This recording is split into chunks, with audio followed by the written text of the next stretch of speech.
স্নেহ ছাত্রছাত্রী, আমি দীপান্বিতা ম্যাডাম। আমার ইউটিউব চ্যানেল দীপাস টিচিং তোমাদের সবাইকে স্বাগত। ক্লাস 12 সেমিস্টার 3 এর জন্য জনবসতি চ্যাপ্টার চলছে, এটা তোমরা সকলেই জানো। জনবসতি চ্যাপ্টারের একদম শেষের দিকে যেটা আছে গ্রামীণ এবং পৌর বসতির সমস্যা, সেখানে গ্রামীণ বসতির সমস্যা আগের ক্লাসে তুলে ধরেছি, আজকে পৌর বসতির সমস্যা। সঙ্গে কিন্তু এমসিকিউ টানা চলতে থাকছে। তাই যারা চ্যানেলে নতুন তাদেরকে বলবো তোমরা ভিডিওসে বা প্লেলিস্টে যাও, সেখানে দেখবে সুন্দর করে। শুধু যে মানবীয় ভূগোল, জনসংখ্যা, জনবসতি এটা নয়, প্রাকৃতিক ভূগোলের তোমাদের যে 6টা চ্যাপ্টার আছে সেই 6টা চ্যাপ্টারই কিন্তু কমপ্লিট হয়ে আছে। সেখানে এমসিকিউগুলো দেখতে পারো, সেখানে কনসেপ্ট ক্লিয়ারের ক্লাস দেখতে পারো। এরপরে যেটা আসবে সেটা হচ্ছে পাওয়ার পয়েন্টের ক্লাস। তাই একটাও ক্লাস মিস করবে না। প্রত্যেকটা ক্লাস দেখার জন্য চ্যানেলটা সাবস্ক্রাইবের পাশাপাশি নোটিফিকেশান অল করে রাখবে। যাই হোক, আর কথা না বাড়িয়ে শুরু করি পৌর বসতির সমস্যা। তাহলে আমরা দেখতে পাবো যে ভারতের যে গুরুত্বপূর্ণ শহর যেগুলো মহানগরী বলে পরিচিত, তারা কি কি সমস্যায় জর্জরিত। এখানে অনেক ডেটা ভিত্তিক এমসিকিউ পাবো, সেগুলো তোমাদেরকে মনে রাখতে হবে। যেমন মুম্বাইয়ের ধারাভি বস্তি, এটা ভারতের মধ্যে বৃহত্তম বস্তি। আমরা মুম্বাই নামটা শুনলেই মনে হয় একটা ঝাঁ চকচকে ব্যাপার। কলকাতা, আমাদের পশ্চিমবঙ্গের যে রাজধানী কলকাতা, ভারতের একটি মহানগরী, সেই কলকাতা কি কি দূষণে প্রতি মুহূর্ত দূষিত হচ্ছে, প্রত্যেকটা ডেটা ভিত্তিক প্রশ্ন অবশ্যই মাথায় রাখবে। এই পৌরবসতির যেমন প্রাকৃতিক সমস্যা রয়েছে, সেরকম রয়েছে সামাজিক সমস্যা, সেরকম রয়েছে অর্থনৈতিক সমস্যা। প্রাকৃতিক সমস্যা আমরা সবাই জানি যে দ্রুত হারে নগরায়ন, শিল্পায়ন, তার ফলে যানবাহন, যোগাযোগ ব্যবস্থা এগুলো বাড়ছে। ফলে শিল্প কারখানা এবং যানবাহন থেকে প্রতিনিয়ত carbon dioxide, carbon monoxide, sulphur dioxide এগুলো বাতাসে মিশছে। বাতাসে এই অ্যাসিডগুলো জলের সাথে বিক্রিয়া করে যে অ্যাসিড বৃষ্টি ঘটাচ্ছে, সেই অ্যাসিড বৃষ্টির ফলে প্রাণী এবং উদ্ভিদ জগৎ মারাত্মক রকমভাবে বিপদের সম্মুখীন। এই বায়ু দূষণের কথা তোমরা আগেই পড়েছো, ফলে আমি আর বলছি না। তোমাদের যদি মনে হয় একটু স্ক্রিনে তোমরা চোখ বুলিয়ে নেবে। জল দূষণ, শিল্পাঞ্চল, কলকারখানা, গৃহস্থালী, পয়ঃপ্রণালী, রাস্তার ধারে যে ড্রেনেজ, সেখান থেকে প্রতিনিয়ত জল গিয়ে মিশছে নদীর জলে বা পাশাপাশি যে সমস্ত পুকুর, জলাশয় ইত্যাদি রয়েছে সেগুলোতে। ফলে নদীর জলকে দূষিত করার পাশাপাশি নদীতে যে বাস্তুতন্ত্র, অর্থাৎ নদী বা পুকুরে যে মাছ, শুধু প্রাণী বলবো না, যে ফাইটোপ্ল্যাঙ্কটন বা উদ্ভিদ প্ল্যাঙ্কটন রয়েছে থেকে শুরু করে শ্যাওলা, কচুরিপানা, সমস্ত কিছু কিন্তু বিপদের সম্মুখীন। শব্দ দূষণ, যেটা সহনীয় মাত্রা 65 ডেসিবেল, তার চেয়ে অধিকাংশ ক্ষেত্রে বেশি শব্দ উৎপন্ন হচ্ছে কলকারখানা এবং যানবাহনে।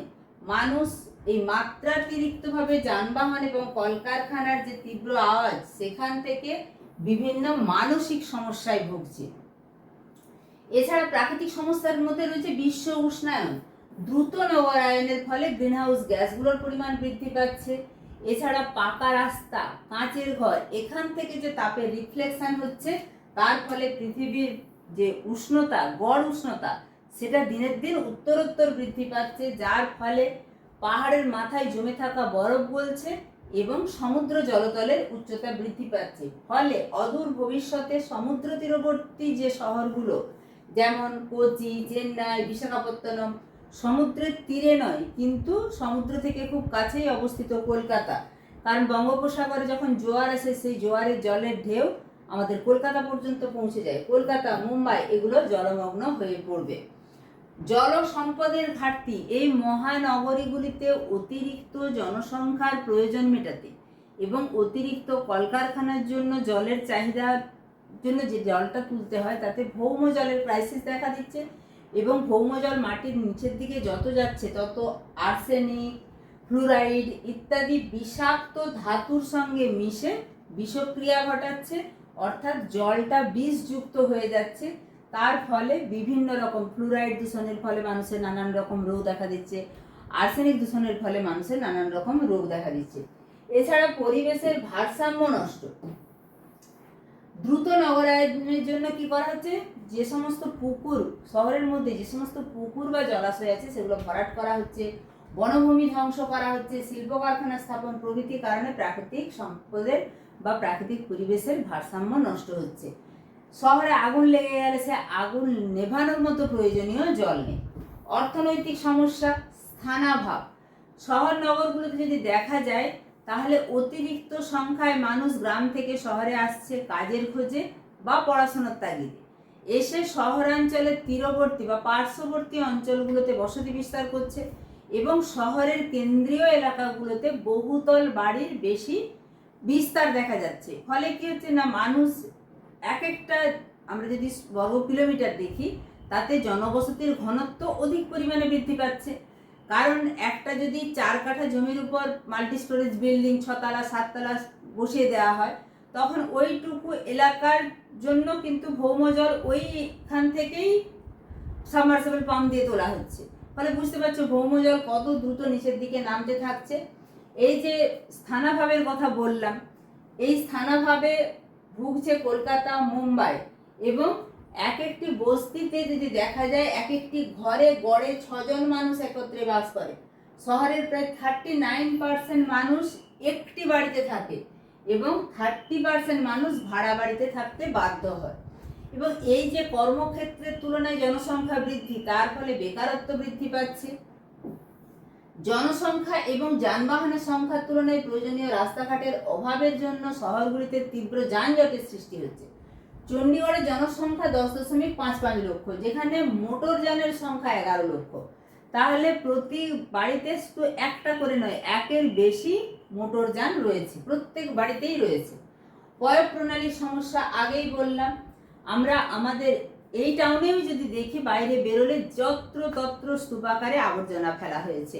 এই আবর্জনা পড়ছে এবং একটু বৃষ্টিতেই সমস্ত জল মিলেমিশে একাকার। রাস্তার জল আর ওই আবর্জনা পচা জল সব মিলেমিশে গিয়ে ড্রেনে পড়ছে। ড্রেনগুলোও ভালোভাবে পরিষ্কার করা হয় না বলে অল্প বৃষ্টিতে ড্রেনের জলও উপচে পড়ছে। ড্রেনের জল যে গিয়ে শহরের তীরবর্তী বড় খালে গিয়ে পড়বে সেরকম ব্যবস্থা নেই। ফলে একটু অল্প বৃষ্টিতেই শহরাঞ্চলগুলো জলমগ্ন হয়ে পড়ছে। এরপরে আমরা আসছি সামাজিক সমস্যা। সামাজিক সমস্যার মধ্যে যেটা সবচেয়ে বড় সমস্যা সেটা হচ্ছে বস্তি সমস্যা। প্রবল জনসংখ্যার চাপ, স্থানাভাব এবং জমির উচ্চ মূল্যের কারণে শহরে যে লক্ষ লক্ষ মানুষ আগমন ঘটছে, শহরে আসছে, তারা নিকটবর্তী এলাকার বস্তি ও ঝুঁকি যা ঝাঁ চকচকে শহরের করুণ দৃশ্যকে ফুটিয়ে তোলে। যেমন মুম্বাইয়ের 60% মানুষ বস্তিতে বাস করে। আগেই বললাম মুম্বাই মানেই ব্যাপারটা একটা ঝাঁ চকচকে, কিন্তু সেখানকার 60% মানুষ বস্তিতে বাস করে। মুম্বাই শহরের ধারাবি বস্তি, এটা ভারতের নয় পৃথিবীর বৃহত্তম বস্তি। এটাও কিন্তু একটা গুরুত্বপূর্ণ এমসিকিউ। অপরাধমূলক কার্যকলাপ। শহর বা নগরগুলিতে ব্যক্তিগত সুবিধার্থে কিংবা কোনো গোষ্ঠীর সুবিধার জন্য বিভিন্ন ধরনের অপরাধমূলক ক্রিয়াকলাপ, যেমন অপহরণ, খুন, ধর্ষণ, শ্লীলতাহানি প্রভৃতির পরিমাণ আগের চেয়ে কিন্তু বহুগুণ বৃদ্ধি পেয়েছে। যেমন ভারতের মধ্যে মুম্বাই 31.8% এবং দিল্লিতে 30.5% অপরাধমূলক কাজের সংখ্যা সবচেয়ে বেশি। মহামারীর সৃষ্টি। শহরে বস্তি ও ঝুঁকিবাসীর সংখ্যা বৃদ্ধির সঙ্গে সঙ্গে অস্বাস্থ্যকর এবং বিপজ্জনক জীবনযাত্রা জন্ম দেয়, যা কলেরা, টাইফয়েড, হেপাটাইটিস, টিবি ইত্যাদি রোগের জন্ম দেয়। যেমন বেঙ্গালুরুর বস্তি এলাকাতে প্রায় 30% মানুষ উন্মুক্ত স্থানে শৌচক্রিয়া সম্পন্ন করে। দেখো, এটা ডেটাটা তোমাদের সামনে এসেছে বলে ভাবা যায়। বেঙ্গালুরুর মতো শহরে সেখানে বস্তি এলাকাতে 30% মানুষ উন্মুক্ত স্থানে শৌচক্রিয়া সম্পন্ন করে। ফলে বিভিন্ন রোগ জীবাণু সংক্রমণের সম্ভাবনা থাকে। এরপরে আমরা দেখতেই পাচ্ছ প্রচুর এমসিকিউ আছে, এগুলো নিয়ে ক্লাস করব। ফলে প্রত্যেকটা ক্লাস অবশ্যই দেখতে থাকো। এই এমসিকিউগুলো কিন্তু এখনই চলছে, এরপরে থাকবে এমসিকিউ পাওয়ার পয়েন্টের ক্লাস। তাই আবারও শেষ করার আগে বলবো, চ্যানেলে নতুন হলে চ্যানেলটা সাবস্ক্রাইব করে রাখবে, ভিডিওটাতে একটা লাইক করে দিও এবং বন্ধুদের মাঝে এই গুরুত্বপূর্ণ ভিডিওটা অবশ্যই শেয়ার করবে।